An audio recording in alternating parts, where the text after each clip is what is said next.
about the scheme, and how it operates, not going to try and overcomplicate it, talk about what happened, and then we'll talk about the status right now in terms of where we're at to best drainage. So, floods are not new. Floods have been around since all the period of European occupation. And it's quite interesting, we've got some really good records of floods dating back to the 19th century. So this one from 1868, which shows a flood that was about the same size as what we experienced over the weekend. And what's interesting on this one is that this was prepared in 1870, showing the flood of 1868. And on this map, we've got settlers thinking about how to manage flood risk. So here's the preliminary alignment of the contour channel along the base of the Manitouas. So we can see some early thinking about how to manage flood hazard. As I said, flood hazard is not new. I've called this Taieri River flow outram. It's just some examples of floods. There's a whole history of flooding on the Taieri. The red line is the discharge we've measured, the flow we've measured at in the Taieri River at outram. So it peaked at about 2,000 cubics. That's still a provisional figure. We're just going through looking at that now. By way of comparison is the 1980 flood, and that's the thin blue line there. And then we've got some other more recent floods for comparison. The orange horizontal line is the flow at which we get flow over the riverside spillway into the upper pond. So you can see that even in the last 10 years or so, it's been quite a frequent occurrence. The volume of water that enters the ponding area is equal to the area under those curves. So you can see that comparing the flood event we just had with the 1980 flood, volumetrically we ended up with a larger amount of water entering the upper pond. The rate of rise is also very interesting. On Friday night it was rising at a phenomenal rate in terms of going up through the threshold here, and once it starts to rise we make some decisions about dropping the spillway gate at the riverside spillway, and we do that when it gets to 1100 cubics, and because of the rate at which it was rising and the decision making process we never dropped it till it got to 1300. And again you can see that the event over the weekend, the rate of rise was at least as fast as 1980, which was a very, very rapid rise event. Interestingly, this event doesn't have the classic double peak. Ordinarily we get a second peak coming through, and the reason for that is there's no rainfall in the upper Taieri catchment around Canadian Flat, so it's all confined to the middle Taieri, which is fortunate.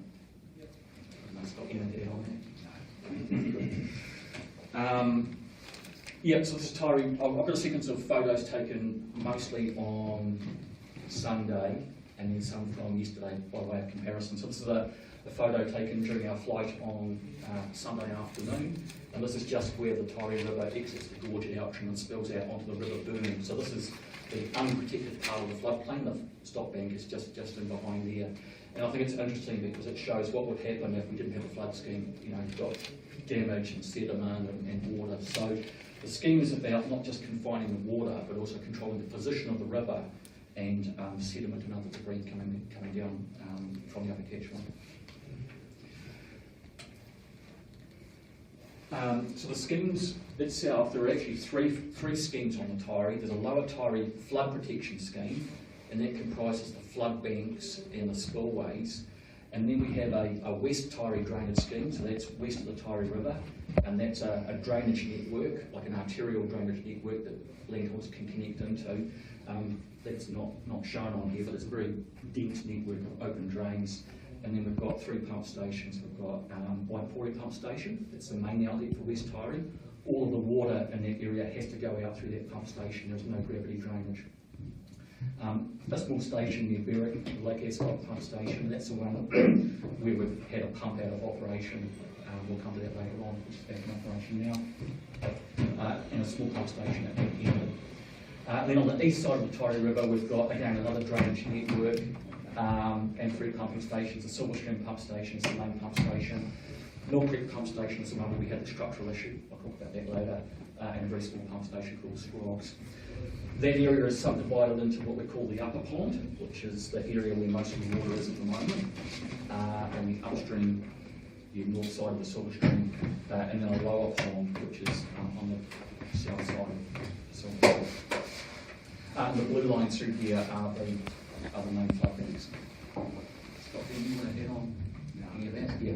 So the way it operates is flow comes down the Taieri River past Outram, heads in a southerly direction. When it gets to about 800 cubics at Outram, which is that horizontal line on the previous graph, it starts to spill into the upper pond. That reduces the amount of flow left in the Taieri River, and it carries on down past the flood bank system to the Waipori wetland complex. It's further attenuated there and then heads out to sea. So without that upper pond, flows will be much larger in the main stem of the Taieri River. At really, really high flows, bigger than what we had on the weekend, we would also get spill into the lower pond. That didn't happen, so the water you see in the lower ponds are water from the local catchment.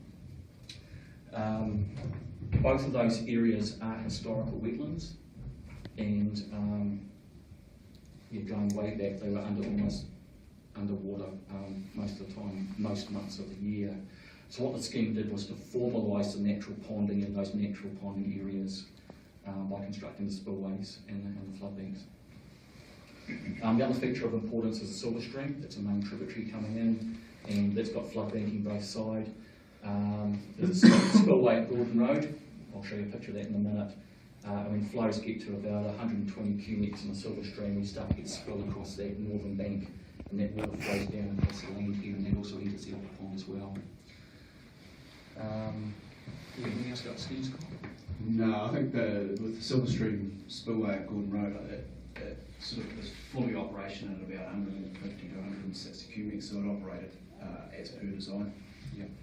As for the Riverside spillway, that's the main spillway of the upper pond. That's located just on that bend there, and that's the one with the control gates that we dropped on Friday night. Got a photo of that. Yeah, I should also add that much of this West Taieri area is below current mean sea level as well. And the airport runway is 1 metre above current mean sea level, so it relies entirely on that pump station for drainage.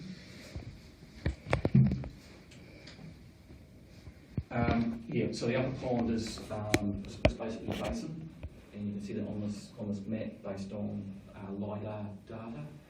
So the green areas are lower than the red areas, and it's just a natural ponding area located north of the Silver Stream and east of the Taieri River.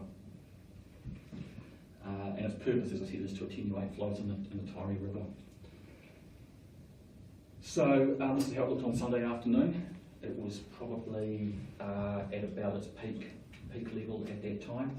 So this is taken from the Taieri River in the foreground, looking east back along the floodplain towards Moskill in the distance, and so that's the pond there, and the Riverside spillway that controls flow from the Taieri River into the ponding area is this part of the flood bank through there. So part of it's an uncontrolled section. In other words, we can't have any control over flow. It just flows over there naturally when it gets to 800 cubics. And there's a small short section here where we have some control gates that we leave up till it gets to 1100, and then we drop those. And that's what we did on Friday night. The reason for delaying the dropping is that we don't want this pond area to fill too early. We want to save it for when the peak comes through, because that's when it provides the maximum benefit. So the idea is to hold water back in the Taieri River for as long as possible, and then as the peak is approaching, to then drop the spillway gates. So they're presently in their down position, and then we'll prop them back up again in due course. Anything on that, Scott, you want to add? Okay. Yes, this is the spillway as of yesterday. We've had minimal amount of damage to it. We're pretty pleased about that. We spent about $300,000 on rock armouring about 5 years ago, so that looks that's performed really well. But we've got a big debris issue to sort out in due course, so it's keeping up with a whole lot of stuff that's going to have to remove. So it's going to have to remove in due course. But apart from that, it's mostly okay. As I said, another important spillway is the one at Gordon Road near Moskill. So this is taken on Sunday afternoon, looking down the Silver Stream towards Outram. So Outram's over there. The Taieri River is flowing right to left in the background. This is the upper pond, looking in the other direction to the photo I've just shown you. Moskill in the foreground, and this is the Gordon Road spillway on the true right or northern side of the Silver Stream. So as Scott said, when it gets to about 150 cubics in the Silver Stream, as it did on Friday night, we start to get flow out of the Silver Stream onto the land there, then it makes its way down into the upper pond, and the purpose of that is to relieve flooding for Mosgiel, and it all worked as expected, as it has in the past on Friday night. Some water in the East Taieri lower pond, as I said, not from the Taieri River, but from the catchment behind it, coming behind. So, Scott, anything to add on that? I mean, it's very similar to 2006 and 2007 and 2010 and 2013 and before. So all that water in the upper pond drains out in two locations. One of them is what we call the A1 drain outlet, and that's located at the confluence of the Silver Stream and the Taieri River. So this is taken on Sunday afternoon. The Taieri River is, the Silver Stream is flowing down here, and the Taieri River is flowing from left to right, and that's the upper pond in there. So it's located in this corner, and we've got a structure there with some gates that open out when the river levels drop low enough on the downstream side. And you can see here we've got flow coming out of the upper pond, even when the river level is quite high on Sunday afternoon. As you can see, we've had a bit of an issue with bailage and other debris, but despite that, the gates have still functioned pretty well. Yep, and that's taken yesterday, so we've got the debris removed and now it's fully operational. The other location for emptying of the East Taieri upper pond is our Silver Stream pump station. So this is how it looked on Sunday afternoon. This is taken looking back upstream, up the Silver Stream towards Mosgiel. So that's the Silver Stream down there with the flood banks both sides. A bit of water in the lower pond, and this is the upper pond and our Silver Stream pump station. And so again, that was operating on Sunday and is operating now. Yes. Yep, it's fully operational. Yeah, Silver Stream. fully operational this afternoon. Yep, this afternoon. So we had a little bit of drying out to do there, and we wait till flood levels recede a little bit before we start to operate it. So yeah, Scott said that'll be operational this afternoon. And again, some issues with debris that accumulated there, and as of yesterday, that was all removed and cleared up. So yeah, East Taieri upper pond can hold about 35 million cubic metres of water, and it got to pretty much brimming full on Saturday. So that pond continues to fill even though the Taieri River starts to drop, because it's not until we get the Taieri River dropping below that 800 cubic threshold at the spillway before we stop getting flow into the upper pond. So even when the weather had cleared up, we still had water entering the upper pond causing it to fill. And then it filled up to 35 million cubic metres of water. So that 35 million cubic metres of water that did not go to the Taieri River and ended up causing problems at Henley or for the West Taieri floodplains. 2 days and 4 hours after the peak, I think that was very, very short time ago, we're down to 40% full and 14 million cubic metres, so it's draining very quickly. And so, yeah, the extent it got to on the weekend is shown with that outer line there, and where it's got to quite recently, 40% full is the lighter blue just in there. So it's a bit like a bath, you know, you start to empty it, you don't see much change in the clean area of it until you get to the last minute. So you were pretty pleased about how that's draining. Yeah, Mill Creek pump station. This is a station where we had structural issues with the flood bank. So this is how it looked on Sunday afternoon. So yeah, the Mill Creek is located just there, and just the Taieri River flowing from right to left going past it, and that's the flood bank, and that's the station located within the flood bank, and Mill Creek winds its way around the lower pond and enters the Taieri River at that location. The purpose of the pump station is to lift water from Mill Creek and into the Taieri River. So that flood bank and that station, in addition to taking that water out of Mill Creek, are actually holding the Taieri River back where it ought to be.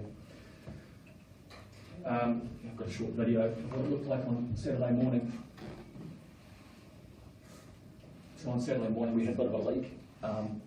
Water coming through the abutment of the pump station and flowing from the Taieri River back into Mill Creek. And there was quite a bit of scour and undermining adjacent to the station. on this left-hand side. Here you can see it coming through the steps have collapsed, and behind it there's a big void, and that shed had collapsed into it. So the real concern was that we were going to end up losing the flood bank at that location, and then the Taieri River would start to come back up and flow back up through Mill Creek into that lower pond area. So Scott, you made some decisions about evacuation. Yeah, so in my role as group controller, there were a couple of decisions regarding this. One was the immediate evacuation of people that were within the inundation area, and also the deployment of the defence force to assist with the sandbagging. So that was incredibly lucky that we had the defence force, 300 territorials in town for an exercise. So yeah, they turned out really quickly and made a real difference to the efforts there. So we're very grateful to them. But yeah, the critical decision was to get those people that reside in that area out of the way, just in case it did fail. Any idea of the number of people? No, not off the top of my head, no, sorry. It's mostly rural area, and it is the lower pond of the Taieri Flood Protection Scheme, so it's sparsely populated, but there were still people there anyway. So the plan was to try and stem the flow, because the problem with the flow is it's eroding the flood bank internally, creating a void, at which point it would then collapse and you end up losing it. So the plan was to fill sandbags and drop them. The excavator there is dropping them on the upstream side, the Taieri River side. We're trying to fill the hole that had developed, and it was underwater, so we couldn't see it. So we're just having to pile these sandbags, drop them in underwater, and try and seal the flow. And even when this photo was taken a little bit later on, you can see it's starting to be quite effective. And the second thing we did was put all this rock delivered on site. We were very fortunate to have contractors who were able to deliver large quantities very quickly on the site. And the second excavator is just performing a bit of a buttress behind this pump station on that shoulder just to reinforce it as well. As Scott said, the Army were very handy to provide a resource on site. Up to that point, we were using contractors and our own staff and others. And so the plan was just to hold it until the river level dropped low enough to take the pressure off it. So yeah, if it had gone, this is the lower pond, so that's this area just here south of the Silver Stream, east of the Taieri River. It is a flood ponding area. So if that had reached at that location, we would have ended up with water inundating that area outlined in blue. That's 1 kilometre, so it would have been quite extensive. And then that area would have had to be drained, so it's quite important to try and keep the Taieri River out of that area. This is how it looked yesterday afternoon during a flight, and you can see that the flow that was coming through the side there has now ceased, and the pump station is back in operation doing what it should do, which is take water out of Mill Creek and drop it back into the Taieri River. We've still got an issue to sort out with bags placed on the upstream side to stem the flow. We're going to have to remove that, so we're through a recommissioning process, but the good thing is we do have some pumping capacity there which we're utilising at the minute. You can see that's the outlet flat, and we've got water coming back out. So we'll have to make some decisions about repair and reconstruction in due course, but the main thing at the moment is to get the drainage happening, and that's working quite well. So yeah, that's the lower pond there. As I said, that's not water from the Taieri River, that's water that's come down from Whero and Mill Creek.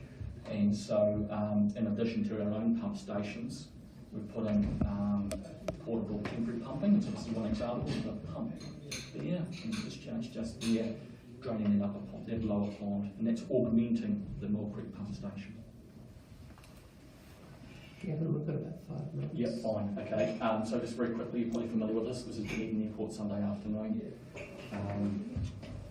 This is in the West Taieri area. West Taieri, we have a feature called the Contour Channel, which is this one here. Intercepts runoff from the Montuas, takes it directly by gravity into Lake Waipori, and that reduces the amount of runoff into the West Taieri area. So that performed its function on the weekend. As I said, everything has to go down to the Waipori pump station through this drain here, so that drains down to the pump station. There are in fact 2 stations there, and the water's lifted into Lake Waipori. So on Sunday we had a generator on standby, an excavator to clear debris, and as you can see we had no debris there at the time. It was clean and operating. This is it yesterday afternoon. It's operating. We've got no debris issues there at the moment. Generator still on site if needed, and we've got in place 2 portable pumps to augment our own station. The station is functioning fine, but just to provide extra capacity, we've got 2 portable pumps in there just to help it out. Ascot Pump Station, one of the newspaper today, that's a very small station. I think there's only 2 land holders affected by this one. 2 land holders, yeah. So we're just recommissioning one of the pumps there at the moment. It's operation. Okay. Yep. Henley Outer Bank Spillway, that's next to the flood-free highway, so normally that area is dry. It's the river sort of just in there. It's operated as it should on Sunday. Flooding of Henley, I think you'll be familiar with that on Sunday. This is how it looked yesterday afternoon. Not a huge improvement there. It'll take quite a while for the river to draw.